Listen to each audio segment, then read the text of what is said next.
The following program was produced by an independent community producer. The opinions expressed do not necessarily reflect those of the ECAT staff or board of directors. Good morning, good afternoon, good evening, good night.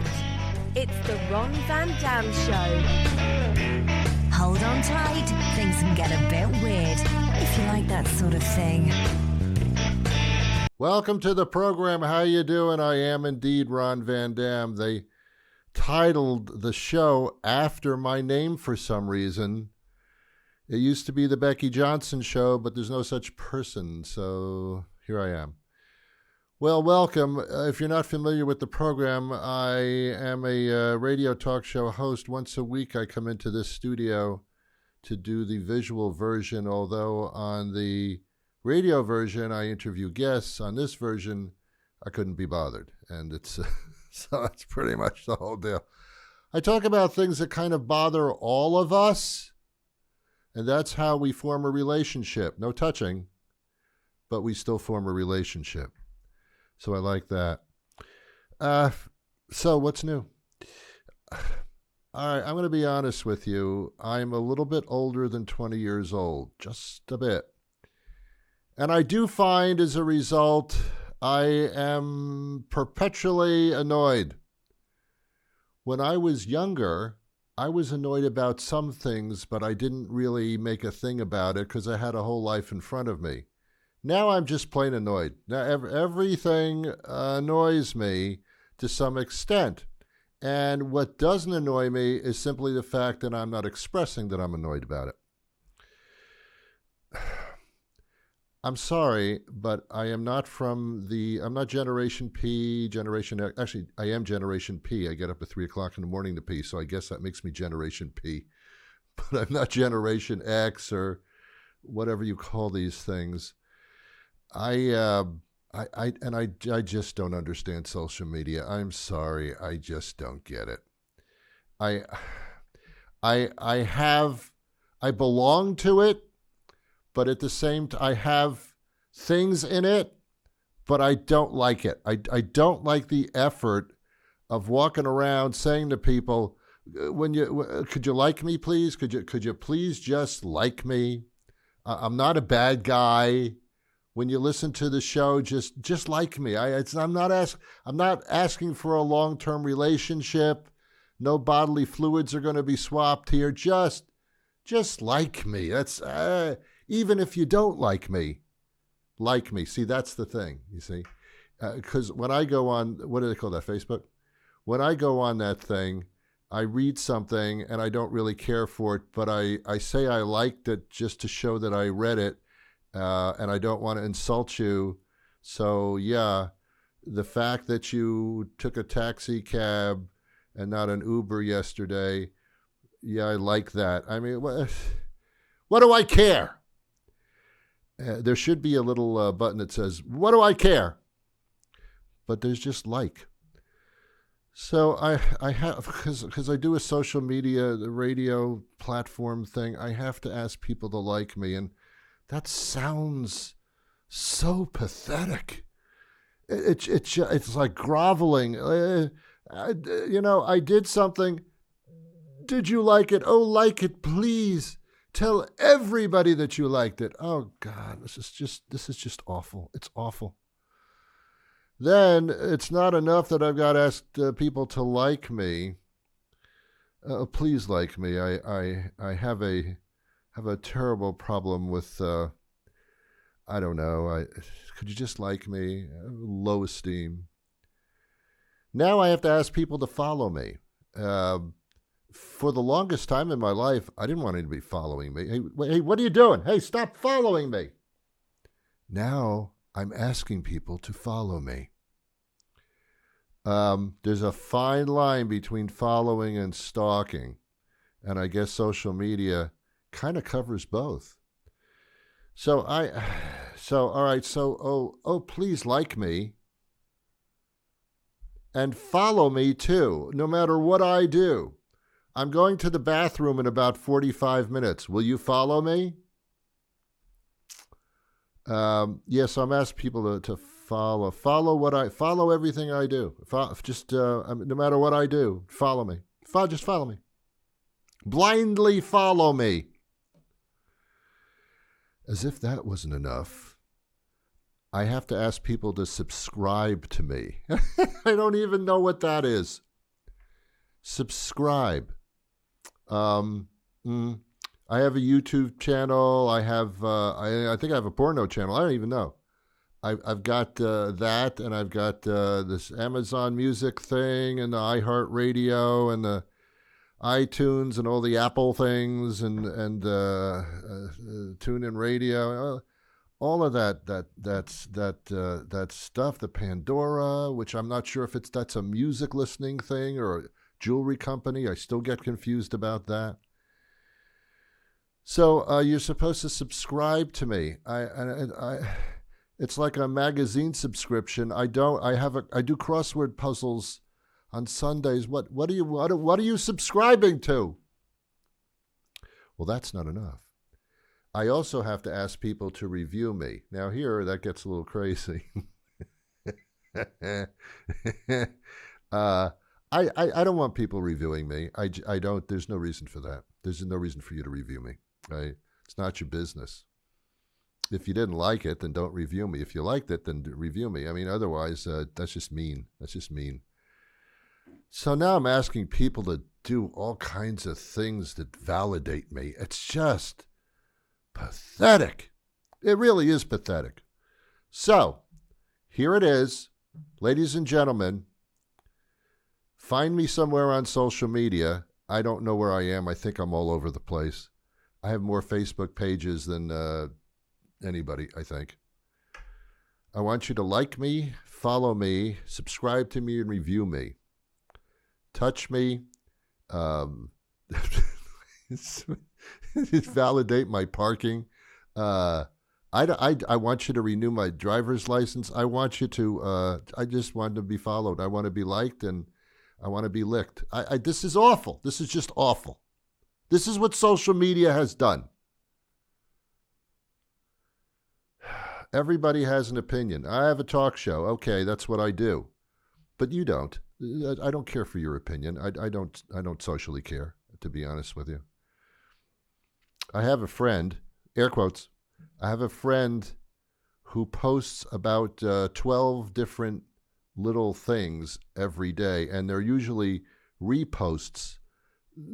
My God, if you can't post something original, don't repost somebody else's stuff. That shouldn't be allowed. That's just nothing. So this guy, he's about 10 a day, and so when I go into the Facebook thing, I don't know what you call him. There's he's just dominated everything, and I'm kind of getting sick of it, to be honest with you. I know that if I had spaghetti last night and took a picture of the spaghetti on the plate with a couple of meatballs placed in the proper locations in order to make it feasible, if I posted the spaghetti and meatball picture, as stupidly insignificant and ridiculous as that is, I would get likes all over the run. I liked your dinner last night. No, I liked my dinner. You didn't eat it. Well, I liked the way your dinner looked in the picture. What's wrong with you? For the past approximately 8 minutes, I don't know what the hell I've been talking about. I don't understand what I'm doing. I have a social media person. I have people. I have a social media person, and when it's explained to me what is happening with the social media and what I should be doing with it for its utmost effectiveness, my response is always, I don't know what you're saying. I don't know what language you're speaking. Go do what I can't. I don't understand you. See, I was not brought up with this. Marketing when I was growing up was the yellow pages in the phone book. That's it. And maybe a small little ad in the local paper. Other than that, That's about as social as we got. All right, fine. I'm supposed to start an Instagram page, and I don't know what that is. I mean, I've seen it. I've seen Instagram things, and I don't quite understand that. Then I was told I should be going on TikTok. I don't know what that is either. I think it's a Chinese government propaganda, a social media thing, which is disguised as a place for kids to go to come up with ideas on how they can challenge each other to kill themselves by ingesting various chemicals. I don't understand I don't understand that at all. But they say I should be on TikTok as well. I thought TikTok was like a clock. I don't know what it is. And it's a government-sponsored social media thing for us. I mean, how many red flags do you need? I've got like 12 in the trunk of my car. You want some of them? Because there's a lot involved here. I don't know. All right, enough about that. I've realized recently that I have become my parents, both of them, put together in a box and neatly tied up. I believe I have become my parents. And when I was growing up, when my parents told me stuff, I didn't always verbally say, "You're crazy," because they're my parents. I didn't talk to my parents like that. I was very good with my parents. They didn't yell at me. I didn't yell at them. We had a fine relationship. But they told me a lot of stuff, a lot of advice, and a lot of don't do this and don't do that, and they were doing it for my own good. But in my head, I'm thinking, you are nuts. You are a spent generation. You have no idea what's going on now. When I was growing up, the Beatles were really big, and this is not. We didn't have bugs in the house. The Beatles, the musical group, which is probably the foremost musical group of forever, besides the Gregorian chants. Otherwise, I mean, like really popular music. But my parents said the Beatles were nothing but just banging around, and there were only 3 chords involved, and that's not music. That's what they kept saying. That's not music. And I said, yeah, that's the only music there is. What are you telling me? That's not music. True, it was only CFG, only 3 chords. That's absolutely true, but that's besides the point. Anyway, they said things to me like that. They said don't run up and down the stairs. You're going to fall down. And I never did. And then when I got older, it was like, whoa, you're right. Uh-oh, I got to be careful. You were right. And whatever generation you're in, the music of today sucks. That's just the way it is. We don't say it out loud. When people say, Ron, what kind of music do you enjoy? My response is always universal. I say, well, I enjoy all types of music. I don't enjoy all types of music. But I say it. I'm becoming my parents. I used to play with my friends on the front lawn of my house, and I don't know what we were doing. I can't remember. But we were playing around, and every once in a while my father would say, be careful there. I just seeded the grass. I just fertilized the lawn. Be careful. Stay off the lawn. And I thought, what's more important, Dad? You fertilizing your lawn or me playing in my yard, in the very yard in the house that you bought so that your kids could play in it? And now you're telling me not to play on it because you're taking care of the lawn. What's going on? And I didn't understand that, and I thought they were crazy. Then, when I grew up, I had my own house and my own lawn, and I don't want anybody on it. Get off my lawn. Hey, you kids, get off my lawn. I just put fertilizer, just mowed the thing. I just sweated like for 8 hours to water my lawn and to seed it and fertilize it and put grubs down and things like that. Get off my lawn. Wow, I'm becoming my parents. I'm becoming them. There's nothing wrong with that. It's just a realization that you've stepped over into the twilight zone. It's a little, how can I put it? It's a little disconcerting.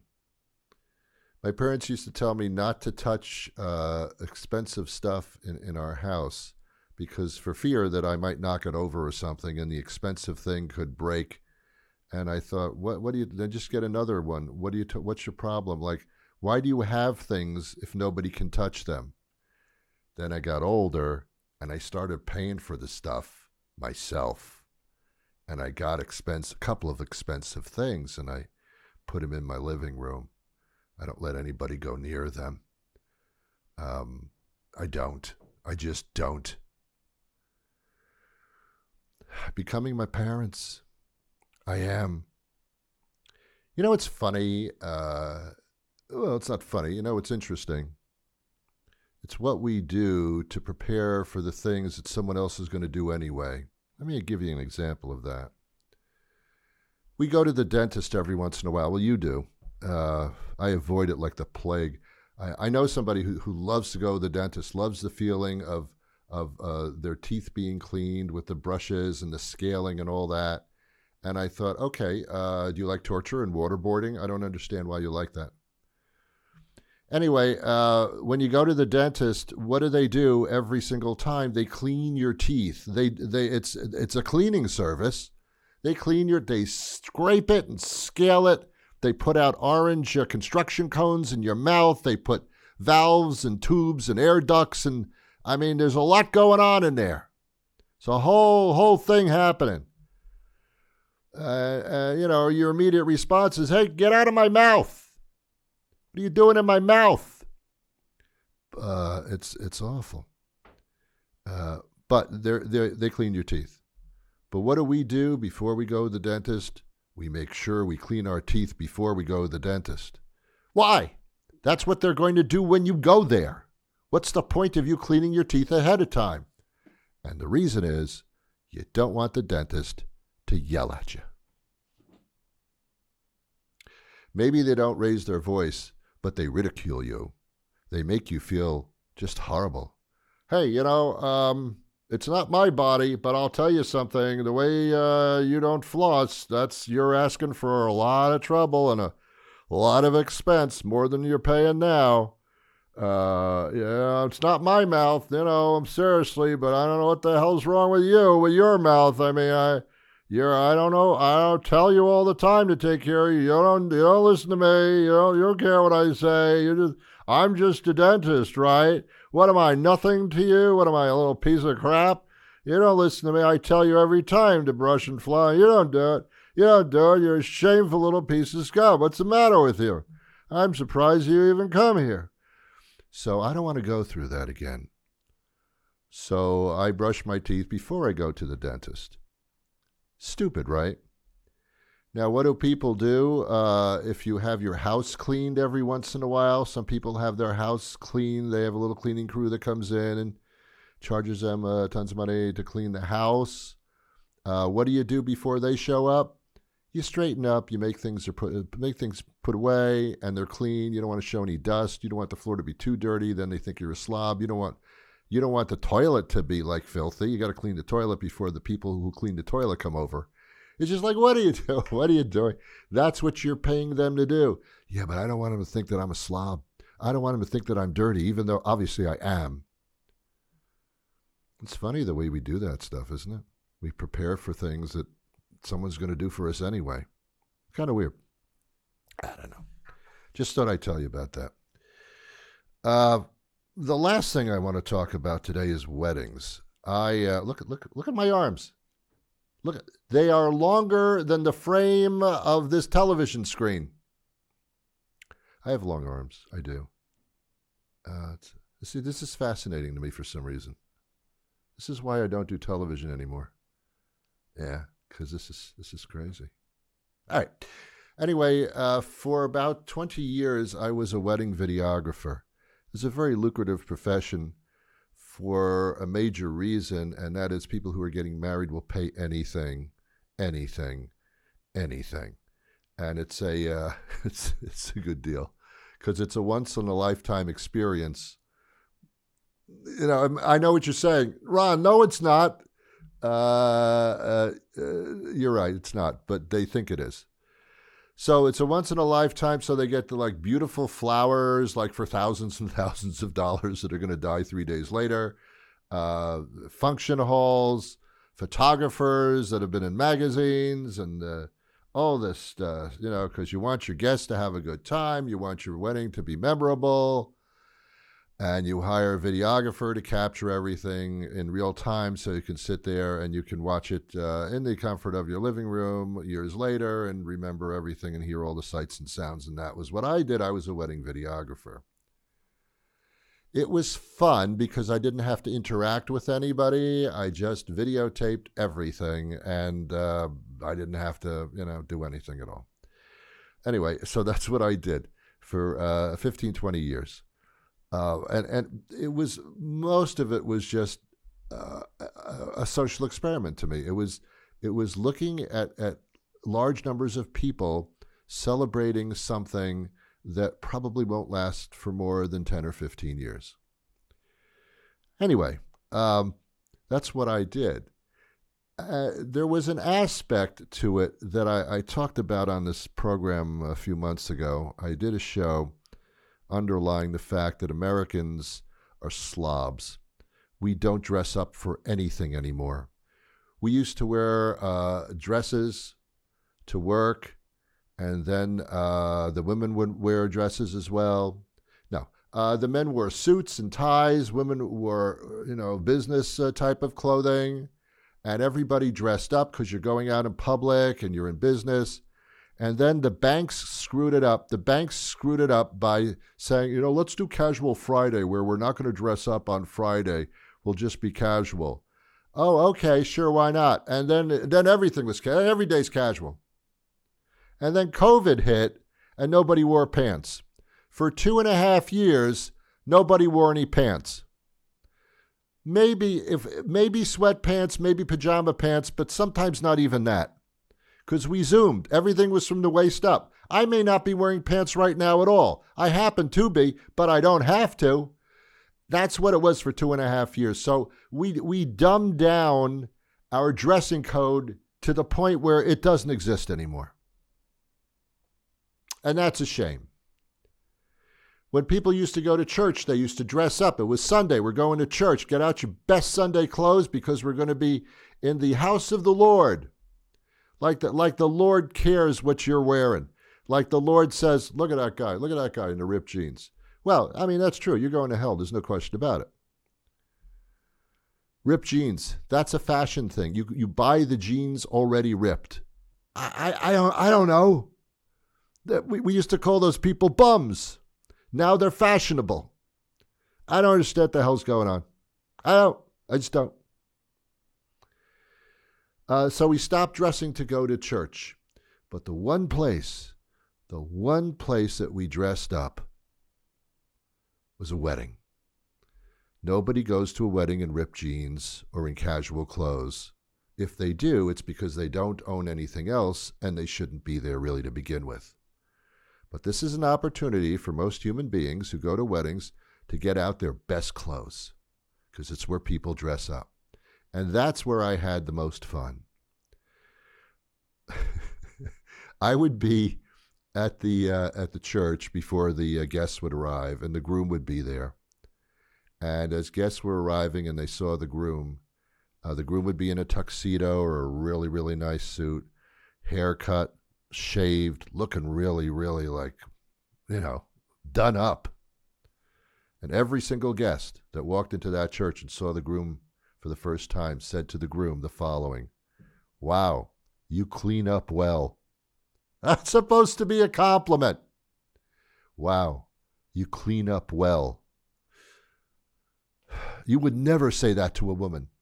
You would never be a guest walk up to the bride in her bridal gown and say, "Wow, Susan, you clean up well." You would never say something like that. But to a guy, "Oh, thank you very much. Thank you very much." It's just the funniest thing in the world to me. It really was. I mean, these people dressing up. It was like dressing up. When you're a little kid and you play a husband and wife, and you're 8 years old and you're playing. You have a make believe wedding. Now it's make believe. Now we're dressing you up in make-believe clothing to have your make-believe vows and your make-believe. Yes, I vow to be with you till death do us part. Or 5 years, whichever comes first. Or until I can't stand you anymore. Death, or I just can't live with you anymore. Though one of those two, that's how long I will be with you, and that is what I vow. Those are my vows to you. Until death, or you just start to annoy me a little bit. Then we're over, and that's it. So until then. It's crazy. And then you have the priest there. And the priest gives a little sermon to the bride and the groom. The bride and groom face the priest, and the priest gives them wedding marriage tips. Most of these priests, depending on their denomination or what denomination they have in cash, they have never been married. They may not even have dated.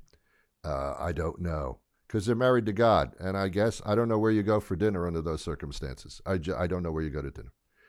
But they're married to God. So they don't, being married to God is a lot different than being married to Susan.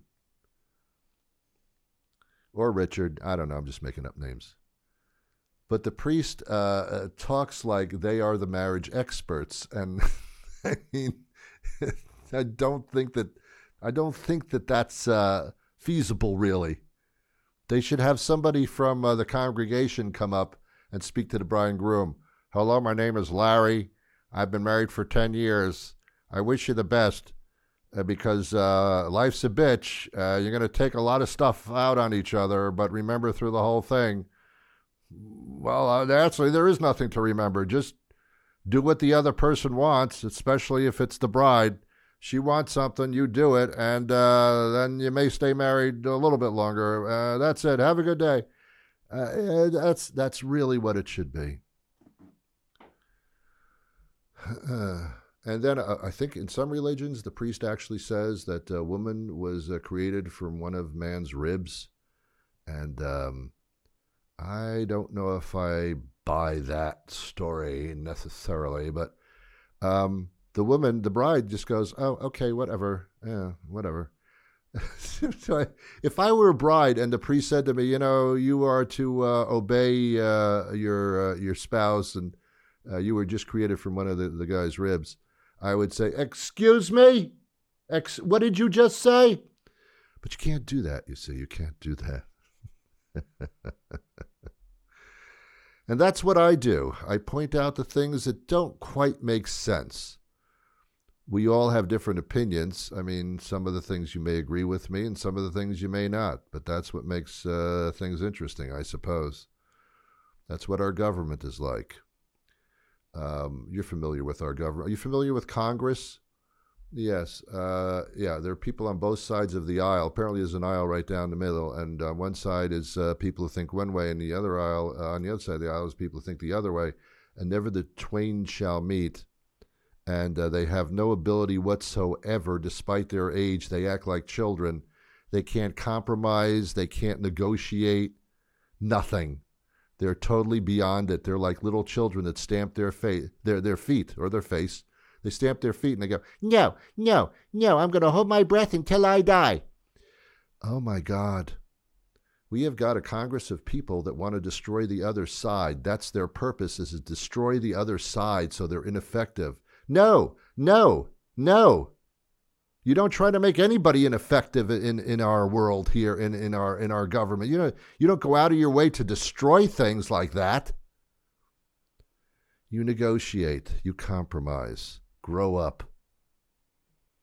I'm proud to be an American, but at the same time, you're making it very difficult for me sometimes with the ineffectiveness of the people that we vote into positions to do a job, and yet they act like children and don't do it, or are more interested in their success and their power than in helping you out at all.